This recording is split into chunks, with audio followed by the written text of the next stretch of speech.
Welcome to Beyond the Numbers, the podcast where we dive deep into the world of real estate, appraisal, and everything in between. Whether you're just starting to explore the appraisal profession or measuring your career in decades, this podcast is for you. I'm Kevin Hecht, Appraisal Training and Development Manager at McKissick, and each week I'm thrilled to bring you expert insights, thought-provoking conversations, and stories from industry leaders, innovators, and disruptors. From education and industry news to marketing tips, tax strategies, and even a few war stories, we cover the topics that matter most to appraisers and real estate professionals. Let's get started.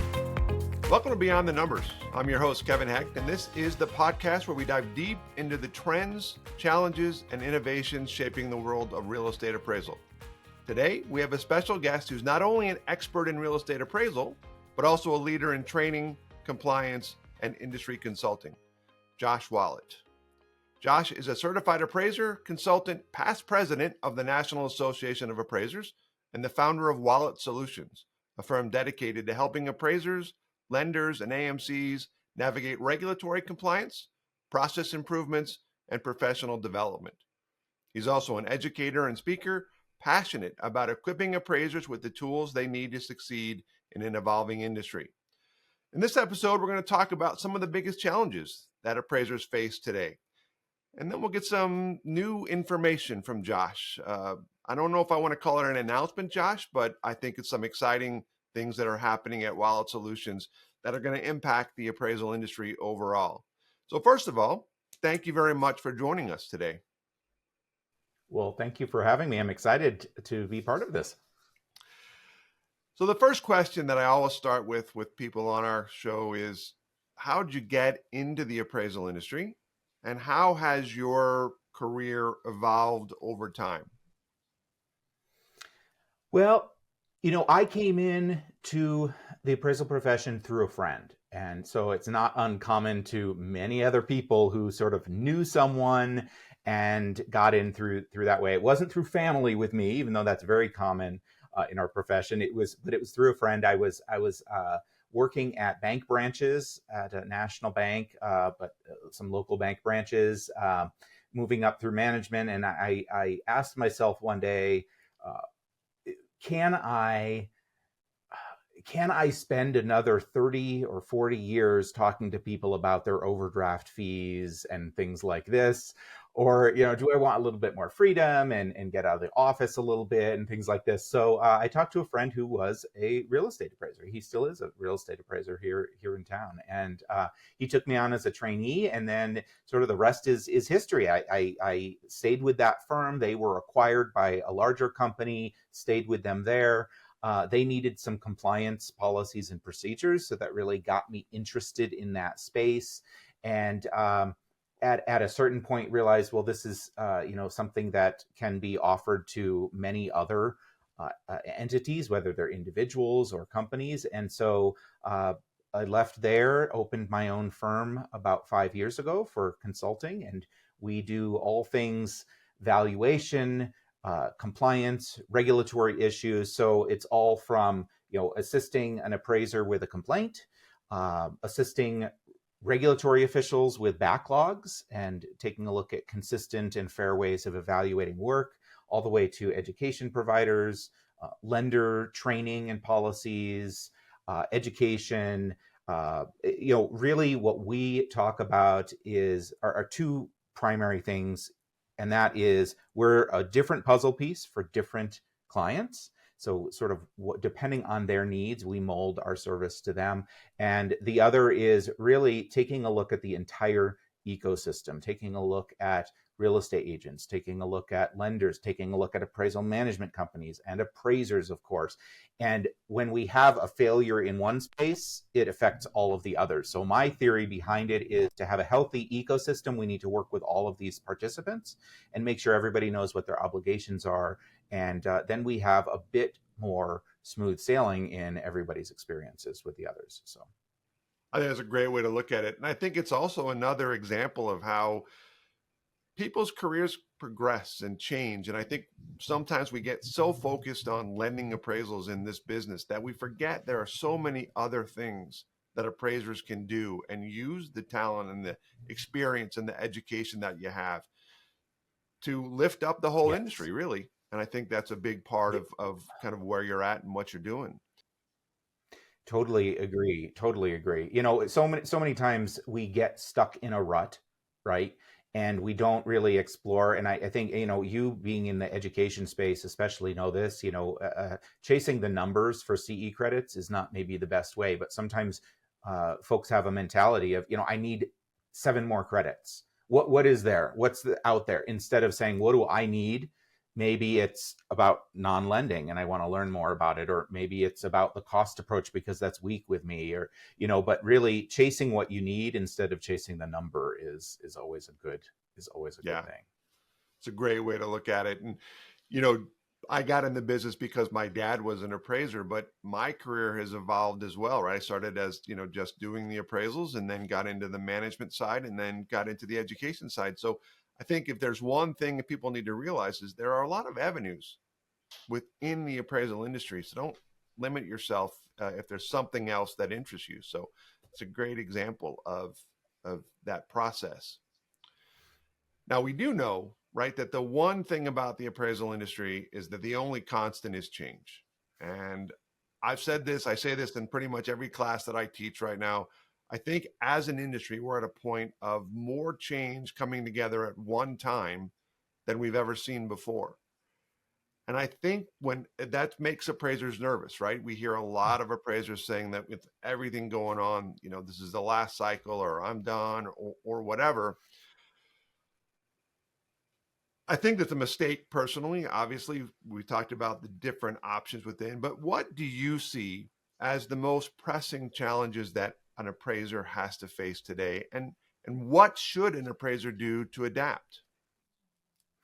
Well, I think AI and technology are some of the biggest, I want to say hurdles, but I also want to say, you know, tools that we can use. It's about learning how we can make our firms more efficient, more accurate, more repeatable, how we can bring on teams, because even though we're talking about technology and sometimes in the back of our head we say, oh, I'm being replaced and this and that, our role will inevitably change, and it is changing, of course. But what technology often allows us to do is grow a team. So we can have some things being handled by the technology in an efficient way. And notice I'm not just saying fast, because that's not all efficiency is about, but in an efficient way, and we can bring other people on board. And so, but there's so many moving parts right now. You know, we have the AI, artificial intelligence, we have other technology that not everybody in our profession has taken advantage of. We have a resurgence, I think, in what I'm seeing and what I'm hearing from appraisers in training new appraisers. I think there are a lot of appraisers out there who are finding they can make it beneficial to their business to bring on a trainee, whether they're starting with just a few tasks and mainly handling some admin, or whether it's shifting then after time.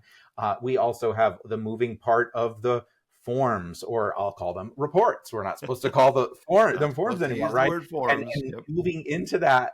And I think actually that's really a good, we talk about, you know, don't say the word form anymore. You know, they want to move to reports. And I think actually that's a really good way of looking at it, because we write reports. We don't write forms, we write reports. So we want to focus on communication. So I think we're at a really good crossroads. I find change exciting. I tend to try to find the silver lining. I mean, we face challenges in our life and we can either get really down about it, or we can say, I'm going to find how this can be beneficial. And so that's how I'm looking at a lot of these different things as we coach appraisers, as we take a look at different types of education. Even education is changing quite a bit in terms of how it's being delivered, and how not just the Zoom, how we deliver it, right? But also how do we deliver it in terms of the content if we're talking about technology, but we can't promote any particular brand of technology, right? How do we do that?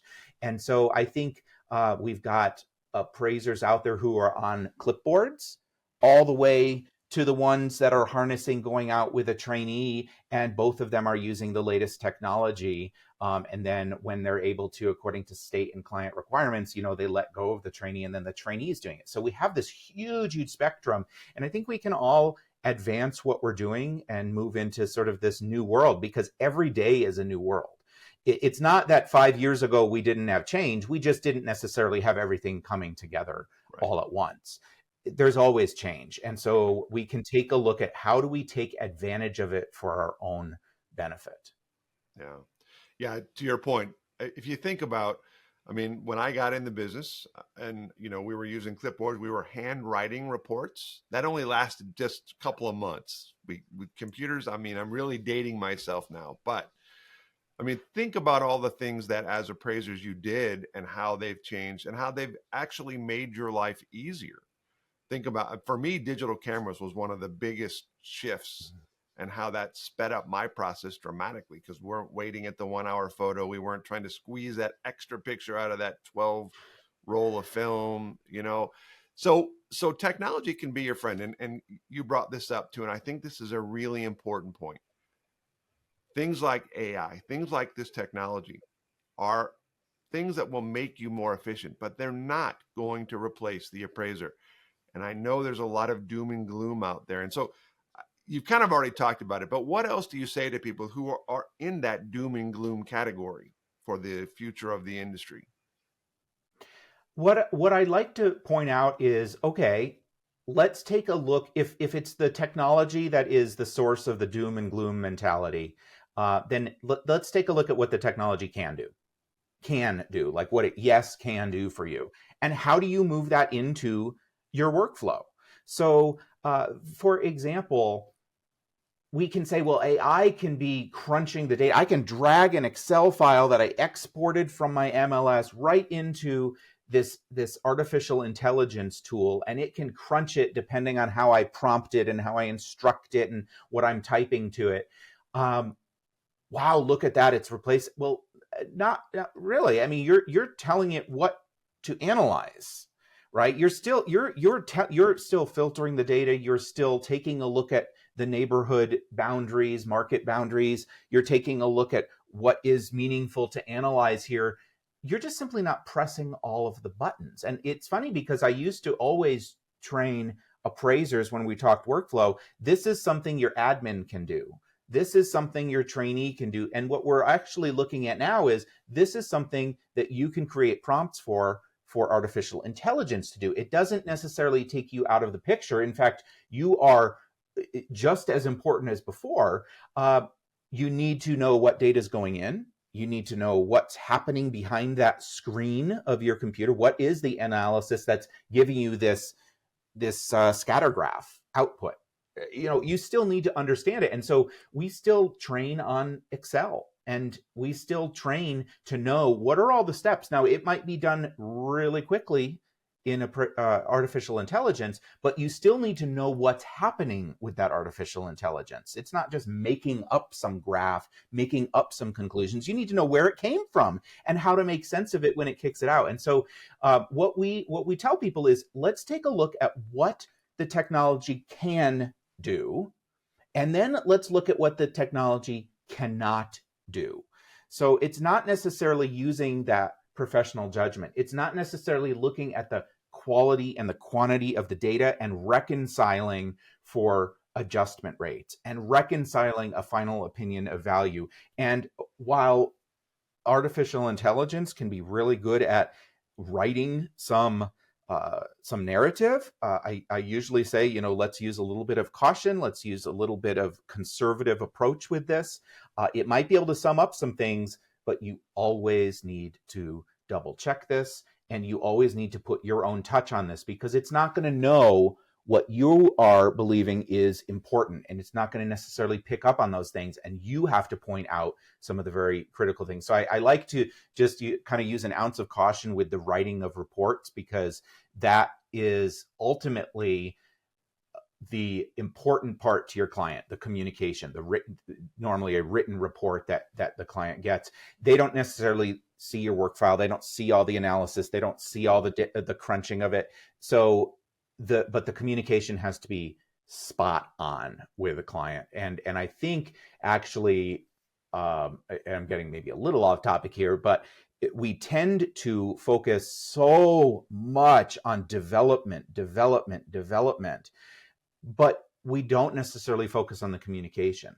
And yes, we're seeing new reports that are coming out that's, late this year and next year. And it's still paramount to be able to write about important things that your client needs to know, and important parts of the process that went into it. And so the reporting, I think, needs much more emphasis than we tend to give it credit for. We so focus on all the analysis. That's wonderful. That is where our skill set is, but we need to, as professionals, be able to communicate it. If we can't communicate, it's like we all had that professor in college, right? Where you could tell they knew their stuff, but by golly, they could not communicate it worth a darn. And it was really hard to learn from them. And we want to make sure that as a profession, we're not falling into that trap that we know how to do our analysis really well, but we can't communicate it worth a darn. We need to make sure we can. And that's usually where we need a personal touch. The artificial intelligence doesn't necessarily know exactly what needs to be said for exactly the same scenario for every single client. Yeah. I 100% agree with you on the communication. And that's actually one of the things that excites me about the new report, right? The layout of the report is going to make it easier for people who are reading the report and the appraiser to follow the appraisal process. But it also, I think, is going to make it that much more important that you're able to communicate each step and what you did and all the things that we kind of take for granted might be too strong when we're filling out the form. But when we shift to this new report, it's going to give a whole lot, at least in my opinion, more importance to the reporting side, or more focus on the reporting side. So I do think that's important. I'm excited about there are hundreds and hundreds of more data points in this data set, this new UAD for the URAR. And so it is intimidating, and everyone's going to have their appendix F next to them, and see, okay, well, what does that field have to include, and things like that. And that comes with learning anything new. But I'm excited in terms of users of our reports. They're going to be able to know where to find something.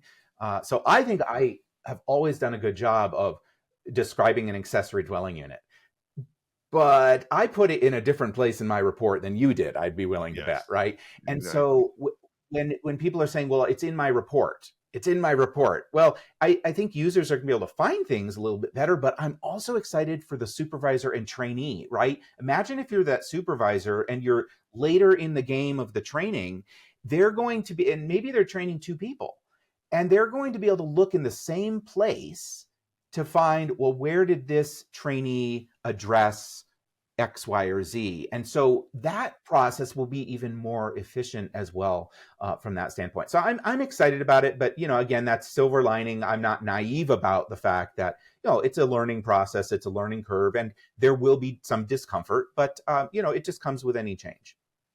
Yep, I 100% agree. Well, switching gears a little bit, because your firm does a lot of different things, right? You talk to, as you mentioned, appraisers, realtors, loan officers, banks. One of the things that I've been kind of pushing as we got into 2025 is communicating with the public about what appraisers do and why it's so important. What are some of the common misconceptions about what we do as appraisers that you come across in your work? Well, I mention this probably every time I teach USPAP, and maybe in some other classes as well. I ask the group, I say, how many of you think the public knows what we do, right? And usually it's like, no one knows what we do, because, you go to that barbecue and they say, hey, how's the assessment world? How's the assessor doing? And you think, yeah, that's not what I do. That's not my job. That's not my title. That's not my role. I'm not an assessor, So there's just this entire misconception. I think there's a variety of ways. First of all, communication, and we have a new platform where we try to have a community for all of these participants. But even aside from that, having appraisers present to real estate offices. Totally opens up that communication, says, I am an appraiser. It's a different role. We do different things, but let me tell you what it is. And I am open to any questions. Call me, talk to me. And invariably, when I talk with anyone in any context, I might be giving them information, but I'm gaining something as well. And so I think, if we become so isolated because we take on that independence too much, right? We think, I'm supposed to be independent. I'm supposed to be in my own office only. No, that's not what independence is about. We have to communicate to other participants. And so I think that's one quick way we can do it.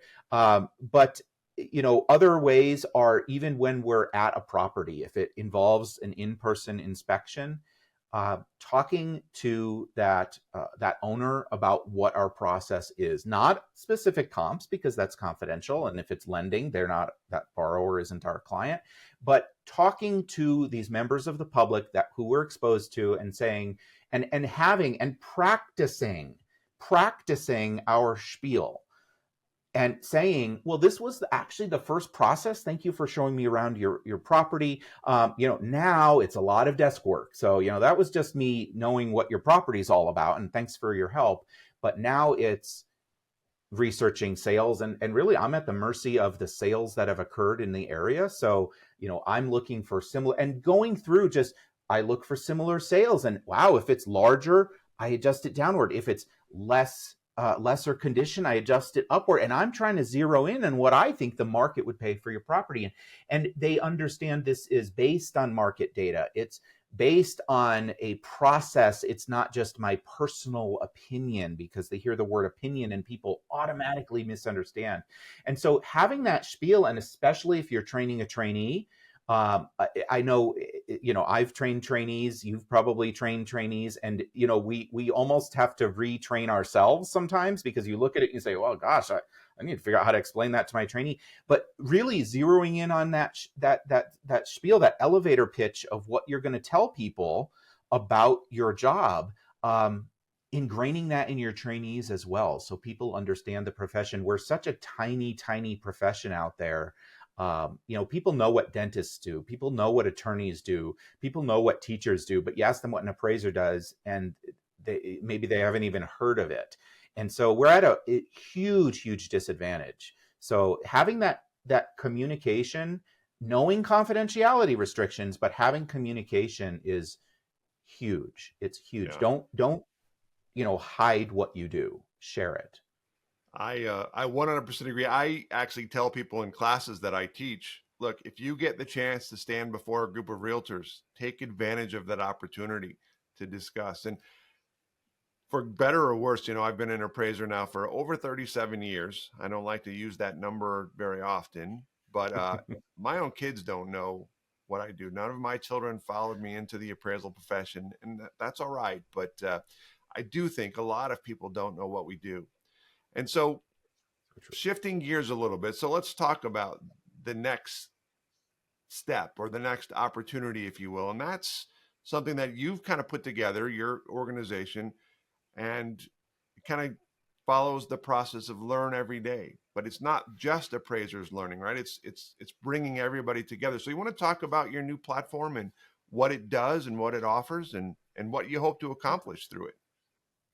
Yeah, one of the key needs I've seen, or one of the key problems and hurdles I've seen, is misinformation. Misinformation, whether it's appraisers getting wrong information about appraisal practice and the methods and proper ways of doing things, or whether it's misinformation among and between all of these different participants, agents, lender, staff, appraisers, even regulators, not necessarily knowing, they're not necessarily on the front line, and maybe they hear some misinformation. They've got to have good information. So, online discussion groups are great for certain things. I think they can be good for sharing some information, knowing what are the hot topics, knowing what are some concerns. Oh, look, someone's going through the same thing I'm going through. It's really wonderful for certain things. But what I've noticed, unfortunately, is that sometimes a question is asked, there are 90 answers posed, and how do you sort through and find out where the correct one is, if it is even existing in that pool of answers? And that's not to insult anyone. It's not to tell people don't go out on online groups, because I think it serves a purpose. But I think there's just a lot of misinformation out there. There's also a lot of sort of lagging time. Sometimes you get these questions posed and you look at it and you say, well, how in the world have you missed that? That's been happening to everybody else for so long, and you haven't heard of this or something. So there's maybe not necessarily misinformation in that case, but sort of a lag of information. And so we've created our Learn Everyday website, and where it's going to be soft launched in April, where if people go to walitt.com, immediately they won't see it because it's not necessarily ready for prime time. But if they go to walitt.com, they'll see an actual link that will bring them out there very shortly. And it's focusing on learn every day. And this isn't CE learning. This is building community around appraisers, around loan officers, around underwriters, around real estate agents, valuation, real estate focus. So that's really what we're looking at: valuation and real estate focus. So we have a free group. We're calling it the Power Hour for Appraisal. All are welcome. And we're really taking a look at hot topics. So exploring issues around valuation, which will benefit appraisers, but also these other participants and other, whether they're direct users or whether they happen to see appraisal reports because it's shared with them. So they're understanding some of the moving parts in appraisal, but we have others, which one in particular that we're calling Now, New, Next in appraisal. So all things appraisal, but really diving in. It's more suited for appraisers, but again, anybody can enroll. So some of these are free groups. Some of these are paid communities. Always some takeaways, always sort of like, think of it like a handout, except handout isn't quite the same thing as it used to be 20 years ago, but having takeaways that people can use in their job, immediately the next day. And so having usable, correct information and really pushing aside the misinformation, just things said at the water cooler that aren't right. We just don't want to focus on that. We want to focus on not myths, but actual good information. So whether it's about artificial intelligence, whether it's about tools, whether it's about methods, whether it's about best practices, we're focusing on all of that. And we're making it, again, some groups are free, others are paid, but very achievable for anybody, especially, recognizing, it's slow out there for many, many professionals. So we make it very achievable there. But, also having one focused on lenders and real estate agents, focusing on one that is not going to initially launch, but chief appraisers and compliance officers at different companies, focusing on, again, having that ecosystem flourishing by ensuring that every part is functioning properly and understanding all the other parts. And that's really what it is. And making it fun as well. I know in my CE classes, I often actually get the feedback, this was really fun. And a matter of fact, I had one, I was teaching in Vegas at a conference for pre-conference education. Someone said, I never thought I'd use the word USPAP and fun in the same sentence. And he said, but I really had fun. And we can do that. And especially with this non-CE enrichment learning, with the focus on learn every day, I think we can achieve that. And that's what we're really doing. And we have different group leaders. We have different community leaders for each of these communities I'm mentioning. By the way, we also have a supervisor trainee community as well, so that there's a place for them, because we do notice a lot of gaps in that process and a lot of gaps in support for that process. So we have a lot of different leaders for those groups who are experts in those areas, who bring new and exciting approaches to communicating this information. And then we also have some sort of spot limited series, market adjustment series. We've got a non-CE, just high level new UAD, URAR, just focusing. It's not to compete with the CE, just to sort of expose different participants to some of the basic facts about what's going on with the new UAD. So there's some, as I said, sort of limited time series as well. So we're really excited. We've got some really good people on board with it, really good topics, and people will start seeing a lot more communication about that and how they can be involved in those communities. Yeah, that's really awesome. And I think your description as an ecosystem is just so important, because as we move forward as an appraisal industry, we have to understand how all the parts fit together. And this is a great opportunity to come together and get everyone to understand what we do. And strictly speaking, from an appraisal standpoint, help people understand why what we do is so important. Because I think, everybody keeps worrying about the appraiser's going to be replaced. We as an industry, I think, need to do a better job of emphasizing our importance, not just to that transaction, right, but to the entire economy. And I think we sometimes overlook how important we are, and we take ourselves for granted sometimes. So this is, I think, a great opportunity for people to come together and make sure that everybody understands what's going on. So I love that description of an ecosystem. All right. Well, Josh, we went through a lot of great information. First of all, thanks for all of your contributions, not only to this podcast, but to the industry in general. You've been around for a while. I think, I introduced you in the beginning, but I have a feeling most people already know who you are, because you're out there, you're promoting the appraisal industry. And so thank you for that, because I think that's just so important. Oh, thank you. Thank you for that. One more time, if people are interested in following up with you, what's a good way to get in contact with Walitt Solutions? They can go right to walitt.com, and that's WALITT.com. And there's ways to communicate with me there. They can also email me directly at joshua@walitt.com. So very easy to reach out. They can also find me on LinkedIn and message me there. So I try to keep myself very accessible. And like I said, when people might have a question for me, I probably end up learning from them as well. So it's always beneficial for both of us to chat. Yeah, I love that learn every day mantra, because I think that's just so important. It is. Again, Josh, thanks so much for being here. That's it for today's episode of Beyond the Numbers. Thanks for tuning in. If you found value in today's episode, be sure to subscribe to Beyond the Numbers so you don't miss future conversations with industry leaders and experts. And if you enjoyed this discussion, leave us a review. Let us know your biggest takeaway from today's episode. And remember, keep looking beyond the numbers, keep learning, and we'll see you next time on Beyond the Numbers. Thanks, everybody. Thank you all very much. Thanks for tuning in to this week's Beyond the Numbers. If you'd like to stay at the forefront of appraisal news, boost your career, or just learn more about the profession, be sure to subscribe to Beyond the Numbers with McKissick Appraisal at Apple Podcasts, Spotify, or wherever you get your podcast. Thanks for stopping by.